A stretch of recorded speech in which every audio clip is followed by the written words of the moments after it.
Baleno car व मालवाहू पिकची समोरासमोर धडक, 4 जण जखमी. धंज फाट्या समोरील घटना. 30 नोव्हेंबर 2024 प्राप्त माहितीनुसार सकाळी 6:45च्या सुमारास बोलेनो कार क्रमांक MH27DL 8659 ही अमरावतीवरून पुण्याकडे जात असताना धंज फाट्याजवळ पिक मालवाहक क्रमांक MH45T2058 यांची समोरासमोर जोरदार धडक दिल्याने कारमधील 4 जण गंभीर जखमी झाले.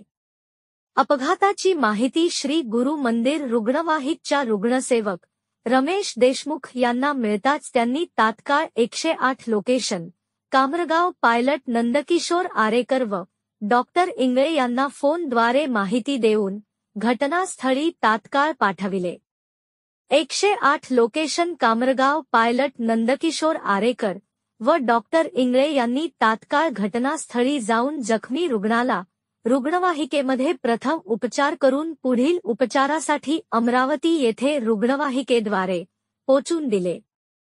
जखमीचे नावे कुंदा जखाते वय 57, ज्ञानेश्वर जखाते वय 62, मयूर जखाते वय 35, अंकिता जखाते वय 30, कुमारी गोजरी जखाते वय 2, राहणार केशवनगर अमरावती हे जखमीचे नावे आहेत. पिकअप मालवाहू चालक हा घटनास्थळी वरून प्रसार झाला होता. प्रामुख्याने घटनास्थळी पोलीस कर्मचारी सुद्धा हजर होते. पुढील तपास धंज पोलीस स्टेशन करत आहेत. प्रतिनिधी अब्दुल अजीज, न्यूज 24, आपकी आवाज.